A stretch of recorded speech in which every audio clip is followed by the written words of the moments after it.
नमस्कार, आप देख रहे हैं द क्रेडिबल न्यूज। मैं हूं शालिनी। दोस्तों, आज हम बात करेंगे उत्तराखंड की बेटी अंकिता भंडारी के उस मामले की जिसने पूरे देश को हिला दिया था। लेकिन इस बार चर्चा अंकिता के लिए इंसाफ की नहीं बल्कि एक गिरफ्तारी की हो रही है। बीजेपी के पूर्व विधायक सुरेश राठौर को पुलिस ने गिरफ्तार कर लिया है। आरोप है कि उन्होंने सोशल मीडिया पर ऐसे ऑडियो और वीडियो फैलाए जिनमें बीजेपी के वरिष्ठ नेता और सांसद दुष्यंत गौतम का नाम अंकिता भंडारी केस के कथित वीआईपी से जोड़ा गया। अब सवाल यह है कि क्या ये गिरफ्तारी कानून के मुताबिक हुई है या फिर इसलिए हुई क्योंकि किसी बड़े नेता का नाम इस केस से जुड़ गया था। देहरादून पुलिस ने इस मामले की इन्वेस्टिगेशन करने के बाद मुकदमे में ब्लैकमेलिंग और वसूली यानी एक्सटॉर्शन की धारा जोड़ दी है। पुलिस ने अदालत में कहा कि पूर्व विधायक सुरेश राठौर ये सब इसलिए कर रहे थे ताकि बीजेपी पार्टी से उनका जो सस्पेंशन है, उनका जो निलंबन है, वो खत्म हो जाए और वो दोबारा से पार्टी में अपना पद पा सके। पुलिस कह रही है कि अगर उनका मकसद ब्लैकमेल करना या डराना धमकाना नहीं होता तो वो वीडियो में बड़े नेताओं का नाम रिकॉर्ड करके उसे खुद सोशल मीडिया पर वायरल नहीं करते। अब देखिए, इस पूरी कंट्रोवर्सी को लेकर सुरेश राठौर और उर्मिला सनावर के खिलाफ उत्तराखंड के 4 अलग अलग थानों जिनमें झबरेड़ा, बहारबाद, नेहरू कॉलोनी और डाल नवाला में केस दर्ज कराए गए थे। सुरेश राठौर ने इन मामलों को रद्द कराने के लिए उत्तराखंड हाई कोर्ट के अंदर अर्जी लगाई थी। मामले की सुनवाई करते हुए हाई कोर्ट के जज राकेश थपलियाल ने सुप्रीम कोर्ट के रूल्स का हवाला देते हुए हरिद्वार के बहादुराबाद और झबरेड़ा थाने में दर्ज 2 केसों को रद्द कर दिया। कोर्ट ने माना कि एक ही मामले या अपराध के लिए बार बार मुकदमा दर्ज नहीं किया जा सकता।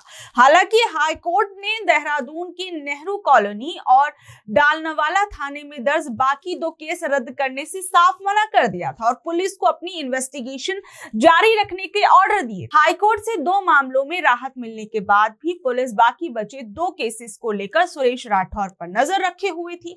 आखिरकार देहरादून और एसओजी की टीम ने मिलकर उन्हें हरिद्वार के बुग्गावाला इलाके से पकड़ लिया। इसके बाद सोमवार यानी 15 जून को उन्हें देहरादून की अदालत में पेश किया गया, जहां कोर्ट ने उनकी जमानत की अर्जी को नामंजूर कर दिया और उन्हें भेज दिया जेल। देखिए, सुरेश राठौर भी कोई ऐसा नहीं है कि दूध के धुले हैं या उनका जो दामन है बहुत पाक साफ है। वो भी कई बार बहुत से विवादों में घिरे थे। 2021 में एक महिला बीजेपी कार्यकर्ता ने दुष्कर्म और ब्लैकमेलिंग के आरोप लगाए थे सुरेश राठौर पर। 2024 में दहेज उत्पीड़न और SC/ST एक्ट के तहत मामला उन पर दर्ज हुआ था।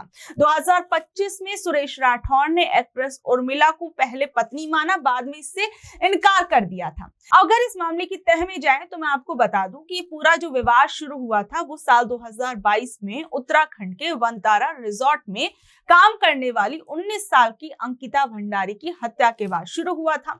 जांच के दौरान ये बात सामने आई कि अंकिता पर किसी वीआईपी मेहमान को स्पेशल सर्विस देने का प्रेशर बनाया जा रहा था। अंकिता ने इसका विरोध किया और कुछ समय बाद उसकी हत्या कर दी गई। इस घटना ने पूरे देश को झकझोर दिया था। लोगों ने सड़कों पर उतरकर प्रदर्शन किए थे और मांग की थी कि अंकिता को न्याय मिले और इस मामले में शामिल हर व्यक्ति का सच सामने आए।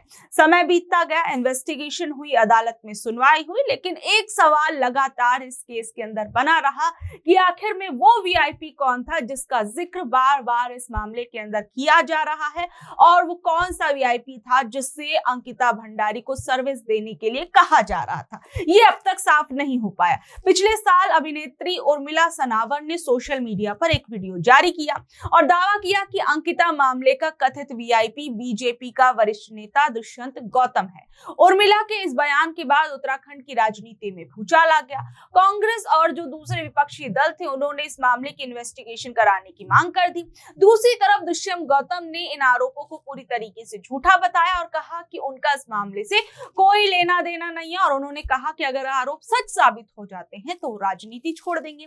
अब इस पूरी कंट्रोवर्सी के बीच सुरेश राठौर का नाम सामने आया। आरोप लगा कि उन्होंने भी ऐसे ऑडियो और वीडियो को आगे बढ़ाया जिसमें दुष्यंत गौतम का नाम लिया गया था। इसके बाद दुष्यंत गौतम और बीजेपी नेताओं की शिकायत पर कई एफआईआर दर्ज हुई। पुलिस ने इन्वेस्टिगेशन शुरू की और सुरेश राठौर को गिरफ्तार कर लिया।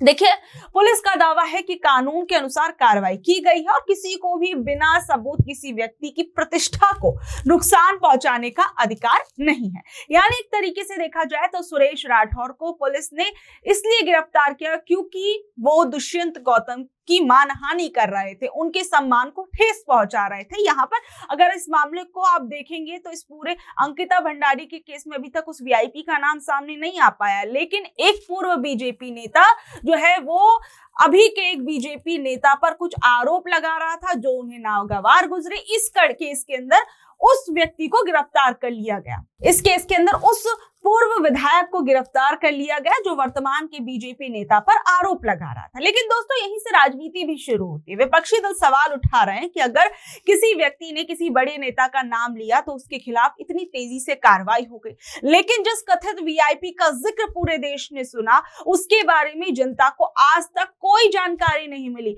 मुख्यमंत्री पुष्कर सिंह धामी तमाम तरह के दावे जो है वो करते हुए नजर आए हैं और अंकिता के परिवार वालों से भी वो बहुत से वादे कर चुके थे, लेकिन अब तक इस मामले के अंदर उस वीआईपी का नाम सामने नहीं आ पाया। क्या आखिर में उस वीआईपी का नाम बचाने की कोशिश की जा रही है?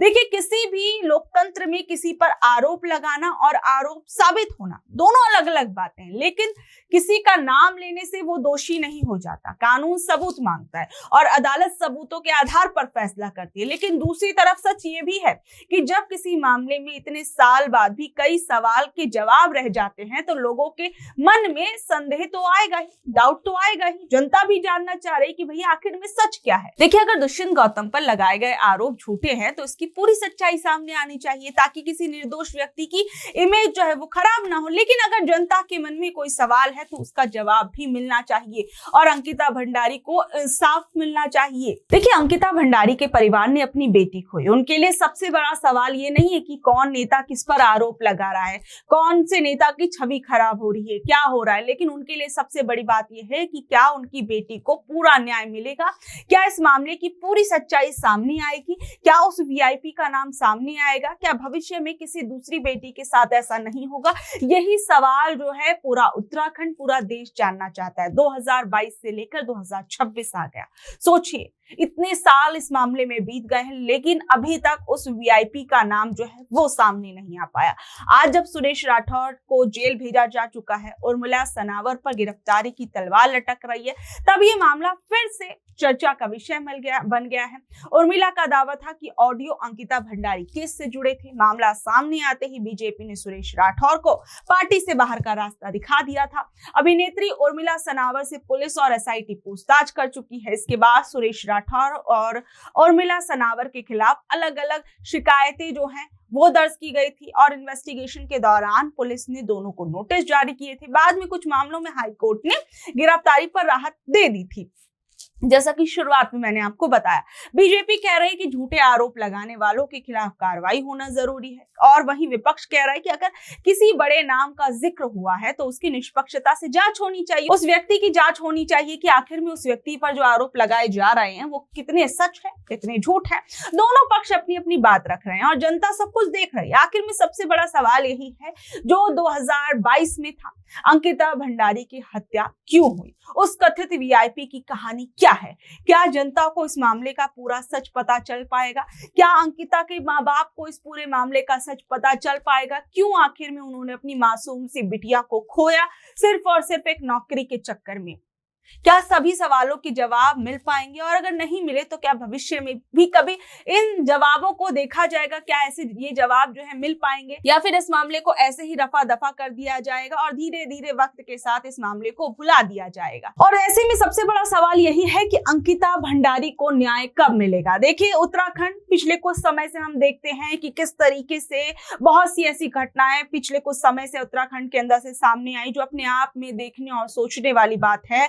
एंजल चकमा आपको याद होगा, किस तरीके से उस बच्चे को मार दिया जाता है और वहीं दूसरी ओर हम देखते हैं कि उस बच्चे को या फिर अंकिता भंडारी को आज तक पूरा इंसाफ नहीं मिल पाया। वहीं दूसरी ओर जो उत्तराखंड के मुख्यमंत्री पुष्कर सिंह धामी हैं वो अलग अलग तरीके की धार्मिक राजनीति करते रहते हैं, तमाम तरह के जिहाद जो है वो लाकर सामने रख देते हैं। वहीं हम देखते हैं कि उत्तराखंड से किस तरीके से हिंदू मुसलमान करने वाले कितने न जाने मामले जो हैं वो पिछले कुछ समय से सामने आ रहे हैं। लेकिन जो असल मुद्दे हैं उत्तराखंड के, उस पर आज भी उत्तराखंड की जनता और साथ ही में देश की जनता जो है वो जवाब मांग रही है कि आखिर में जिन निर्दोष लोगों को मारा गया, उनके आरोपियों को कब पकड़ा जाएगा, कब उन्हें सजा दी जाएगी। बहरहाल आप लोग इस खबर पर क्या कुछ कहेंगे, नीचे दे कमेंट बॉक्स में अपनी राय जरूर बताइएगा।